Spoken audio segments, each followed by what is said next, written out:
So hello everyone, সবাই কেমন আছো? আমি পূজা, আর আমি নিয়ে আসলাম আবারও একটা সুন্দরবনের নতুন ভিডিও। তো এখানে দুজনকে দেখতে পাচ্ছ, ওনারা কিন্তু কাঠ সংগ্রহ করছে জ্বালানির জন্য। এরকম অনেক পরিবার আছে যাদের গ্যাসের প্রয়োজন হয় না, এরকম কাঠের জালে তাদের সব রান্না হয়ে যায়। তো আর এই জায়গাটা দেখো, এখানে একজন মাছ ধরছে। তো এই জায়গাটা এত সুন্দর লাগছে, আর সামনে এত বড় নদী, তো খুবই সুন্দর লাগছে। তো সেটাও আমি একটু নিয়ে নিলাম ভিডিওতে। আর চারি সাইডের পরিবেশটা দেখো কত সুন্দর লাগছে, সত্যি দেখলেই মন ভরে যায়। আর এই যে গাছগুলোকে দেখছো ছোট ছোট হয়েছে, তো এগুলোকে লাগানো হয়েছে সুন্দরবনের প্রাকৃতিক সৌন্দর্যকে ধরে রাখার জন্য। সুন্দরবন উন্নয়ন প্রকল্পে 3 রকমভাবে ম্যানগ্রোভ অরণ্যকে সংরক্ষণের জন্য ব্যবস্থা নেওয়া হয়েছে। তার মধ্যে এই আরেকটা, যেখানে ছোট ছোট চারা গাছ লাগিয়ে এই যে ফাঁকা ফাঁকা জায়গাগুলোকে ভর্তি করে দেওয়া হচ্ছে। যেরকম এই জায়গাগুলোতে হয়ে উঠেছে, গাছগুলো বড় হয়ে গেছে। এই যে দেখতে পাচ্ছ, এই গাছগুলো বন হয়ে যাচ্ছে পরপর। এই জায়গাগুলোতে আগে গাছ ছিল না, আর যেসব জায়গায় গাছ আছেও সেখান থেকে অনেক মানুষ গাছ কাটে, বা বন অনেক কারণে ধ্বংসের মুখে চলে যাচ্ছে। এবার গাছ মানুষকে অক্সিজেন দেয়, এটা তো সবাই আমরা জানি। আর এই বন থেকে আমরা অনেক উপকৃত হই। আর এখানে এই যে ফাঁকা মাঠটা দেখছো, এখানেও পরবর্তীকালে গাছ লাগানো হবে।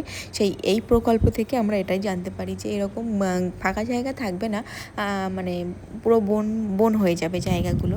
এরকম ভালো ভিডিও দেখেও কিন্তু অনেক মানুষ নেগেটিভ কমেন্ট করে। তো সেরকম কমেন্ট কয়েকটা আমি বলি যে, ওয়াজ পাড়াগা, তোমাদের ওখানে তো যোগাযোগ ব্যবস্থা ভালো না, মানুষজন যায় না। তো যাই বলো, এটাই কিন্তু আমাদের সুন্দরবনের ঐতিহ্য। এরকম সৌন্দর্য কিন্তু লাখ লাখ টাকা দিয়েও কেনা যায় না, আর এখানে আসলেই সেইটা পাওয়া যায়। কোনো গাড়ি ঘোড়ার আওয়াজ নেই, শান্ত নিরিবিলি নিস্তব্ধ একটা জায়গা, আসলেই মন শান্তিতে ভরে যায়, এত ভালো লাগে। তো যাই হোক, অনেকেই বাজে কমেন্ট করে, তাতে অবশ্য আমার কিছু যায় আসে না, কারণ এরকম আমার অনেক ভালো বন্ধুরা আছে যারা আমাকে অনেক সাপোর্ট করে, অনেক ভালোবাসা দেয়। তার জন্য 2-4টে বাজে কমেন্টে আমার কোনো ফারাক পড়ে না। তো এই জায়গাটা দেখো কত সুন্দর, আর এই নদীটাই রায়মঙ্গল নদী, আর এটা কিন্তু দূরে গিয়ে বড় বঙ্গোপসাগরে গিয়ে মিশেছে। আর এইখানের প্রাকৃতিক সৌন্দর্যটা দেখো একবার। আর এই যে দেখতে পাচ্ছ, এগুলো হচ্ছে পণ্যবাহী জাহাজ, মানে এখান থেকে ইন্ডিয়া থেকে জিনিসপত্র রপ্তানি করা হয়, হচ্ছে বাংলাদেশে পাঠানো হয়। তো এখন ওই জাহাজগুলো দাঁড়িয়ে আছে। তো এখন জানি না কেন এখন দাঁড়িয়ে আছে, এগুলো কখন ছাড়ে সেটাও জানি না। এখন তো ওরা দাঁড়িয়েই আছে, আর আমরা এখান দিয়ে যাচ্ছিলাম। তো কখন এগুলো যদি চলতো তাহলে বেশি ভালো লাগতো দেখতে। তো যাই হোক, আমরা এখানে দেখলাম ওইগুলো দাঁড়িয়ে আছে। আর যেগুলো বলেছিলাম যে এগুলো সুন্দরবন প্রকল্প থেকে লাগানো হয়েছে, সত্যি সুন্দর লাগছে চারি সাইডটা। পরের বার আবার আসলে দেখতে পাবো যে এগুলো পুরো বনে ভরে গেছে, আর সেটাও তোমাদের সাথে আমরা শেয়ার করব।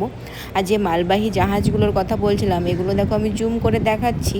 তো এই দেখো অনেকগুলো দাঁড়িয়ে আছে। তো হচ্ছে এখন কেন বন্ধ আছে জানি না, হয়তো তেলের সমস্যা ওই জন্য হবে, বা এদের টাইমিং আলাদা সেই জন্যও হতে পারে। যাই হোক, আমি জানি না। অনেকগুলোই জাহাজ দাঁড়িয়ে ছিল, আর আমার দৌড় এই পর্যন্তই ছিল। আমি এই পর্যন্তই এসেছিলাম, নাহলে আরও একটু কাছে গেলে আরও ভালোভাবে ভিডিওটা নিতে পারতাম, সেটা আমি যেতে পারিনি। যাই হোক, ভিডিওটা কেমন লাগলো অবশ্যই জানিও, আর আমার ভিডিও দেখতে কেমন লাগে তোমাদের সেটাও অবশ্যই জানিও।